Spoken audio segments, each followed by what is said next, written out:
advantages that a veteran has coming into this process is you guys have something that most other clients in almost every case does not, other than, of course, the good stuff, the background, the trainability, the coachability that we talked about. You guys have a pension. Hugely, hugely important, ladies and gentlemen. Why? I always tell my clients, Ben knows this, I've drummed it into his head. The first 12 months of business, you must pretend like you're not taking a penny out of the business. Whatever you make, you're reinvesting it back in. So, how do you live? How do you sustain a family? Right? And if you have a pension coming in, that changes the equation. So, Mona, back to you for a moment. When you have a client like a Ben, when you have a veteran coming in, are there specific things, are there specific funding strategies that we might be able to show him or her that they may be appropriate for that perhaps somebody else may not be able to? Yeah, again, it really stems down to, what the client has accessible. There are ways to capitalize business where you can get into business, kind of like your free money comment. You could get into business with no debt at all because there's ways to tap into retirement funds, traditional IRAs, TSPs, 403Bs, where you're not taxed on that money. So therefore, it allows you to get into business with no debt. But as you set this up, I have to think of a long-term benefit of this program, because while you set it up and you get access to that money where you're never taxed or penalized on it and you never have to repay it, there's an avenue that allows you to build and accumulate wealth in a retirement account, but it also allows you to lower the corporate tax liability, because everybody on this phone call, if you're ever in business or you're ever going to be in business, one of the things that you got to realize that you're going to get hit with at the end of every year is taxes, corporate taxes. That's why you can't find any CPAs right now. They're all done with you. They're on an island somewhere, because all their clients said is, find a way to help me lower my corporate tax liability. This program allows you to lower your corporate tax liability and build wealth in your retirement account. But there's so many other options as well. I strategize with clients for a long time because one of the things that I think are important to clients is capitalizing their business today. So when they go to sell it, they have an exit strategy, because nobody thinks about how am I financing this today and what's my exit strategy. So when Faizun introduced Ben to me, we talked about different strategies. But in order for me to help him, I had to get to know him, the types of business he was looking at. There's brands out there that are single units, multi-units, and there's an array of questions that I had to go through with Ben.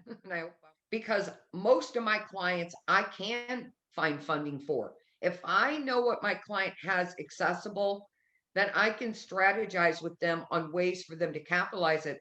I could have somebody that comes to me that absolutely doesn't think that they can afford to buy a business, and I can show them ways that they can, as long as I have the tools to work with and understand that the client's ability, stability, and the willingness to repay the debt, good credit. I can find lending under rocks, trust me.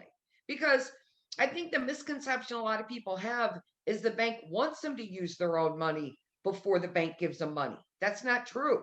The bank doesn't want clients to use all their money. So sometimes clients will push back by not telling me how much cash they have, because they in fear think I'm going to ask them to use it all. When in fact, what I'm trying to find out is how much strength they have in their borrowing ability. So then I have to be honest and say, nobody wants you to bet the farm, but I'm trying to get you funding. I need to know what you have available, because I want the clients to know that I have nothing to sell them. That's the beauty of what I do. My job is to educate them on what's out there and what's available, for them to be able to capitalize this business. But again, I don't want them to take all their money and put it in a business, and then God forbid if something happens, they have nothing to fall back on. So we have to look at what they have today and what they're going to be able to live on, because we don't know when this business is going to be profitable and how fast it is.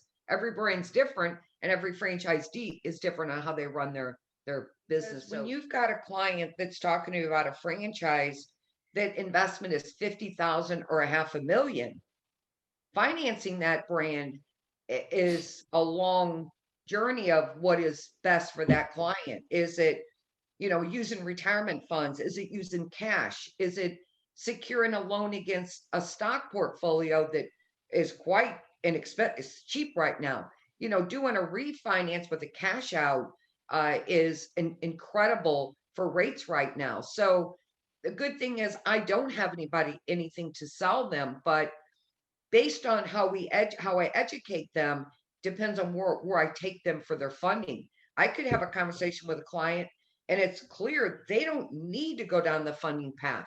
They have enough capital to be able to pay cash for this business that makes more sense than them to enter into a loan that's a 10-year loan at a 6% rate. It might be easy for them to do a refi cash out at 2.5 rate. It's almost like you have to bring all this to the client for them to say, wow, I do have options and I feel comfortable doing this type of funding.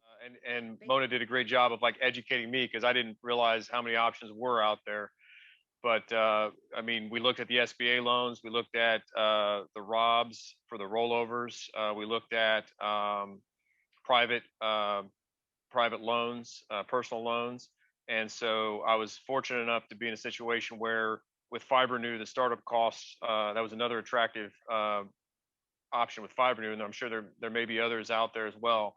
But I was able to secure a private lending that was very competitive when stacked up against the SBA rates without all of the paperwork and the whole process that goes along with that.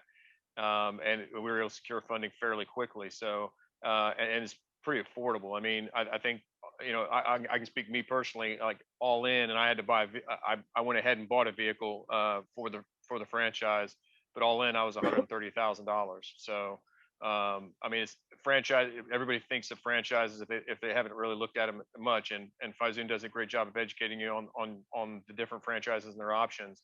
But you can start up several home franchises very affordably, and well less than 500,000. On, am I going to sell it as a prop, or am I going to sell it as a stock sale, or am I going to sell it as an asset sale? So again, the funding in front really depends on how clients are going to, sell that business from the outset. I have another program that allows clients to sell their business, those who qualify, without ever paying capital gain tax on the selling of that business. And I'm going to leave it at that. I have several friends that are franchise owners in different companies around town here, around Fayetteville. But I mean, an exit strategy for them is finding someone that they can take under their wing as an assistant manager. And I'm looking at this model as well, and bringing them on as a day-to-day manager, and eventually I can become either an owner and absentee or sell them the franchise down the road at once it's developed, and I've decided that I want to do other things. But I mean, for me, like, and that's the nice thing about Fibernew too, is this is something that I can do for a long time. I mean, I know Bob would be able to speak better, but there's techs out, or there's owners and techs out there well into their 60s. They just do it, because they enjoy it. So there's several different options, whether you can sell the business off, have someone take it over, and then you running the day-to-day operations, and you are kind of an owner and absentee and just kind of oversight and check in. And then several of the franchises, and I know Fibernew's like this too, we're looking at potentially our forever home once my youngest graduates, 8-9 years from now. I could pick up and either buy a new territory in Tennessee or own both. I could open up a new territory in Tennessee potentially and run both.